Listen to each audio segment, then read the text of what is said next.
जो स्कूल है और जो अभी बोल रहे हैं पूरी वैदिक एजुकेशन है, पूरा शिक्षण। अभी मैं 7 दिन वहाँ पर था, लोनावला में कैंप था वेदांता के ऊपर। जो हमारा कैंप होता है उस तरह का बिल्कुल आपकी ट्रू कॉपी की तरह। तो बड़ी अच्छी बात है कि बच्चों को पहली क्लास से लेकर इतनी अच्छी मूल्यांकन शिक्षा मिल रही है। उसी से पूरा ट्रांसफॉर्मेशन होता है, उससे सारा बदलाव आता है। और जितना काम सिद्धार्थ जी ने शुरू करवाया है उसको करने के लिए करीब 40-50 साल लग जाते हैं। इन्होंने केवल 3-4 साल में करके दिखाया है। तो वो केवल आप सबकी हिम्मत से और आप सबके पार्टिसिपेशन से संभव हुआ है। इस सबको देख कर लगता है कि जैसे वाकई पॉवर्टी हटा सकते हैं। और सबसे बड़ी बात है कि आप 70-80% जितना भी काम है आपने खुद ने किया है, किसी की ज़रूरत ही नहीं पड़ी। तो उम्मीद ये है कि हम भी मतलब जितना कोशिश करेंगे कि जो ये काम 1-2 कुछ 60-70 गाँव में हुआ है उसको कम से कम 100 गुना बढ़ाया जाए। तो ये सब लोग कर सकते हैं,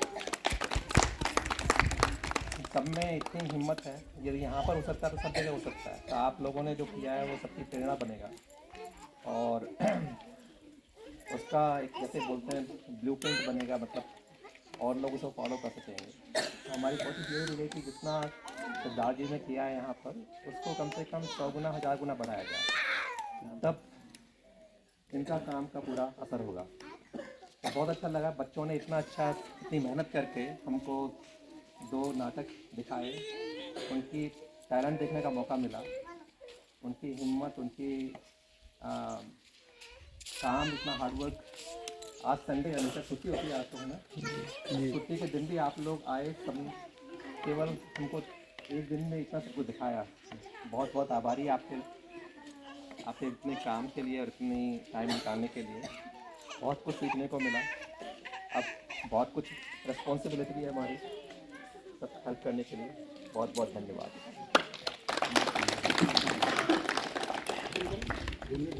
जी।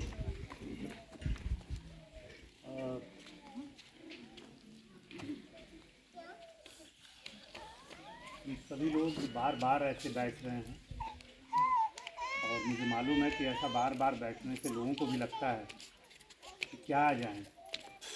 एक बार, 2 बार, 5 बार, 10 बार, 50 बार, 100 बार तक भी ठीक है, लेकिन जब यही 200-300 बार होता है तो थोड़ी सी दिक्कत होने लगती है। मैं आपकी बात समझ रहा हूँ, इसीलिए मैंने कहा मैं नहीं बोलूँगा।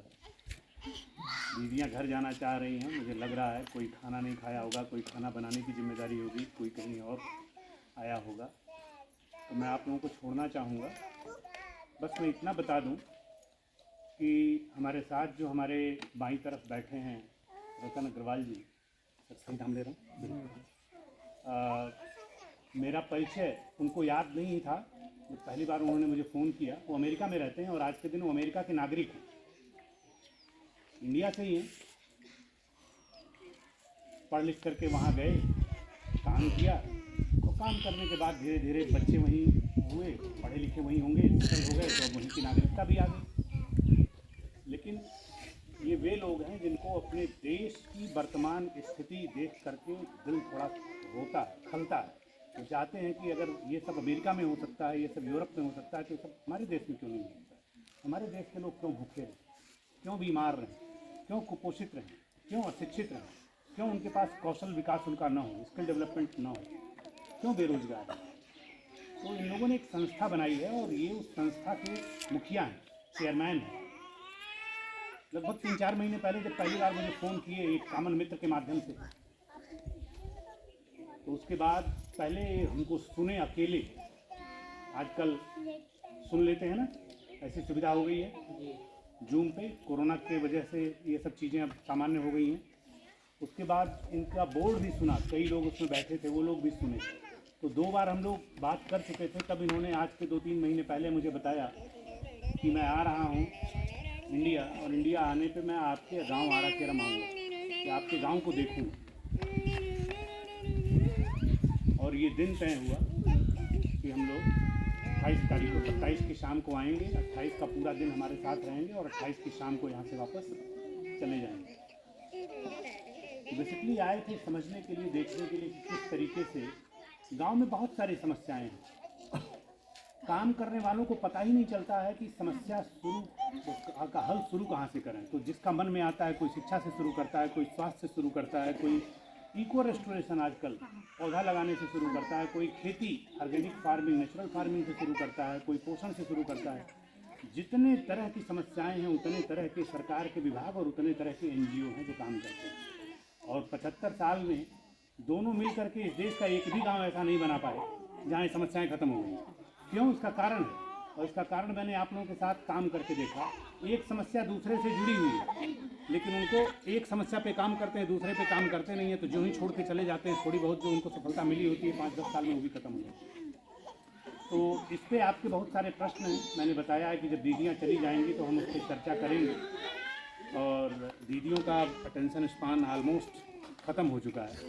तो मैं आप लोगों को धन्यवाद दे रहा हूँ कि आप लोग यहाँ आए, अपना समय दिया, और ख़ास करके सीमा दीदी और बिमला ने बहुत अच्छी तरीके से बात रखी। औरों को भी मौका मिलता तो मुझे अच्छा रहता। मुझे अच्छा लगता है जब हमारी बहनें उठ करके बताती हैं कि कैसे हमने अपने जीवन में बदलाव लाया है। पुरुष लोग तो बोल ही लेते हैं, बल्कि गांव वालों को भी समस्या रहती है कि हमेशा यही लोग क्यों बोलते हैं।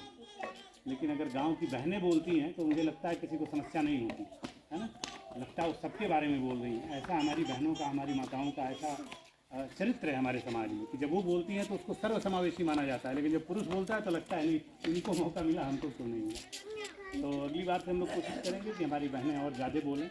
आज इतना ही, आप लोगों से अभी विदा लेने का समय है, क्योंकि हमको अभी एक और जगह जाना है। तो थोड़ा सा हम लोग यहाँ घूमेंगे। पानी का काम, हॉस्टल का काम, आपके खेल मैदान का काम, जंगल का काम, लूज बोल्डर का काम, थोड़ा सा एक आध